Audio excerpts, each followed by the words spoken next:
Keep control where I can do my accounts. Keep control of my spending. Eat measured amounts. If I overdo it, there are more ways I've learned to spit in their faces, throw up their concern. I can sweat off the surplus down at the gym. Spend 600 calories every hour I swim. I've seen others like me. Quietly exhausted. Cardio worked out. Treadmill haunted.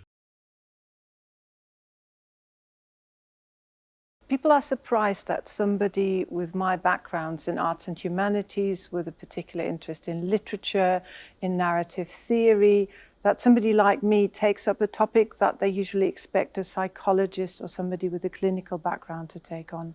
I think it fits really well because this topic, eating disorders in men, is very much about perspective. It's about how people are being seen, how people see themselves, and how creative means to show them and what they do can change that perspective. So that's how it fits in.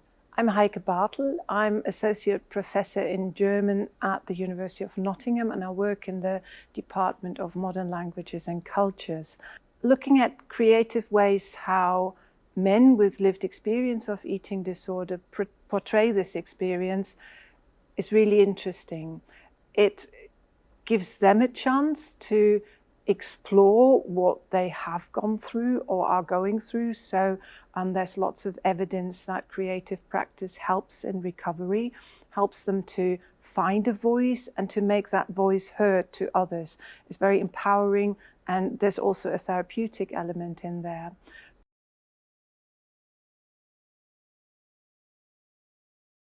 The writing allows me to actually delve further into that instead of just having that story that I tell people. It makes it concrete. Something in your head can become infinitely chaotic and it can become anything if it's within your head. As soon as you write down the sentence of what happened, then all of a sudden things make sense. And as I started to think about them more clearly and I understood my own mental health issues and I understood my eating disorder and I started to understand things, and as I started to explore with my counsellor and things, that naturally started to turn into conversations with people. And one of my best friends, Cara at uni, I remember going to show her and I thought, oh, this will be fine, this is nothing, this is just a thing I write down, it's not important. And as soon as I turned, because I either type it in my phone after I've written it down if I want to save one. So I remember like turning my phone round to her, and as soon as the light was on her face, my heart just went like, yeah, I didn't realize how much of me was in them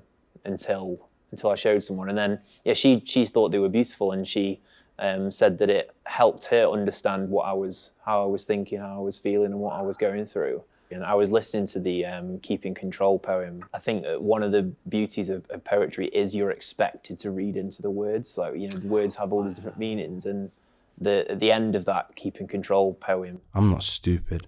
I know there's already damage, but I keep control. How else can I manage? It just breaks down that wall of like, you know, I could talk about that whenever and I'd be fine, but I feel like I'm going to cry. Being able to explore those words, those sentences just creates so much more power, because you can look into it, because that's really what it was like for me. I knew what I was doing wasn't helping me, wasn't good for me, but I didn't care, because how else am I supposed to manage?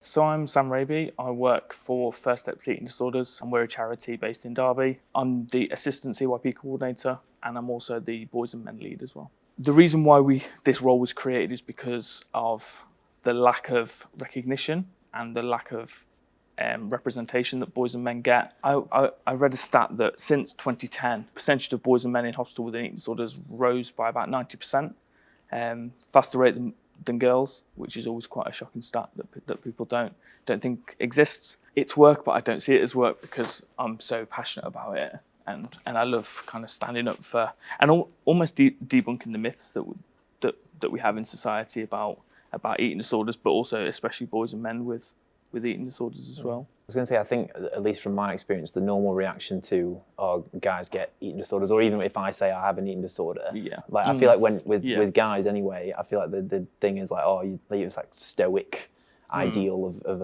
a man. You'll be all right. Especially with boys and men as well, is that it's linked to emotion. When teenagers have not much control with everything in their lives, so school's stressful, home life is stressful, their friends are falling out with them, they feel like they're losing control. The one thing that they do gain control in their life, they feel, is food.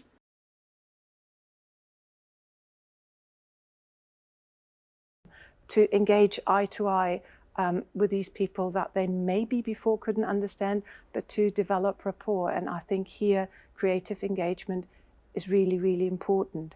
It also gives a great opportunity to train medical students and other healthcare staff, charity staff, to show them and give them insights into what it is like to live in that body that they might only know from these kind of textbooks, to not just focus on the eating disorder, but also on other elements that are going on.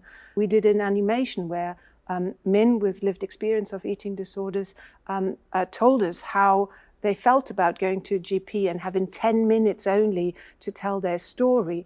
Also, maybe sometimes GPs have to ask for help or have to recognize it takes somebody, especially a man with an eating disorder, very often a long time to work out the courage to see a GP and to take all that into account. And here, in addition, of course, to all the really important medical treatment, creative approaches are really, really important.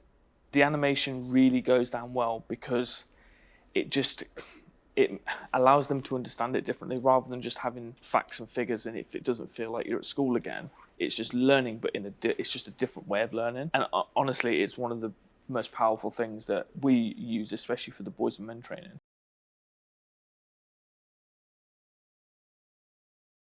I was actually approached by an actor friend of mine who actually has a lived experience of eating disorders to ask basically if I could write a play around eating disorders in men. Felt like an injustice really that there are people out there that have got these problems. They're not being seen, it's not being presented as being a real thing, and obviously clinically it's still predominantly being a female disorder. Yeah. And I think that needs to change, and I think using the arts and using the media, that's the way that we can bring it more into the public eye. What I was aiming to do and what we were aiming to do with the whole piece was for people who have eating disorders, who may be sitting there with their partner or their sister or their friend, to go, that's what it's like. Either see it in themselves and realise perhaps I've got a problem, or to have people that were with them understand what it was like for them.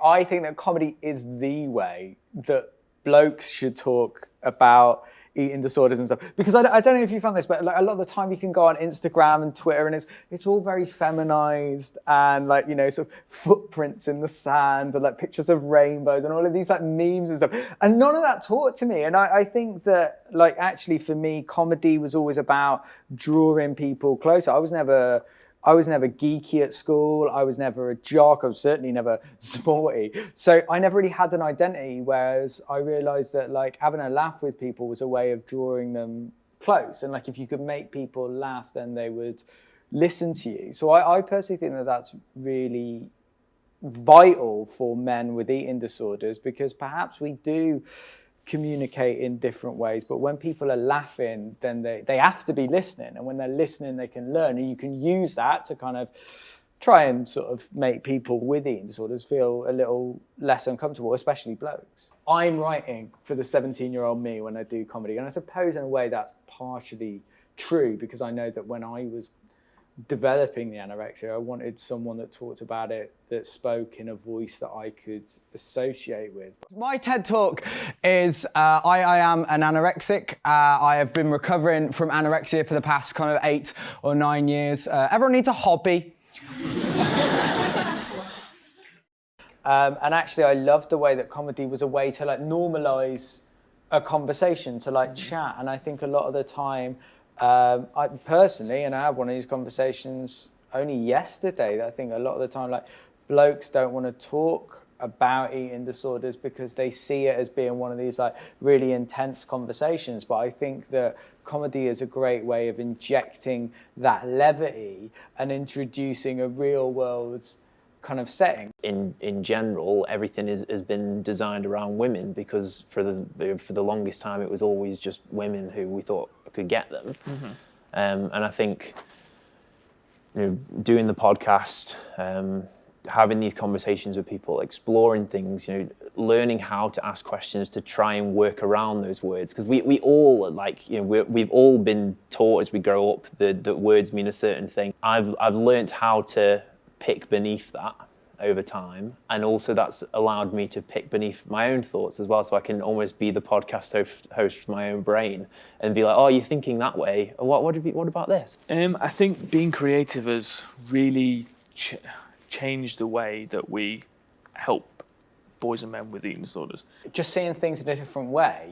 And like, for example, EDs, like we're talking about blokes with EDs, which is eating disorders. But I've spoken to one of my mates recently as talking about blokes with EDs, and I didn't realise you had erectile dysfunction. And that is what most people think of. They think of erectile dysfunction. And again, that kind of humour is literally just like, oh, it means two different things, and you're seeing something in a different way. And I think that is the power of the language, the power of comedy, the power of creativity, is to literally step into somebody else's shoes and sort of go, oh, you see it in a different way to me. That's interesting.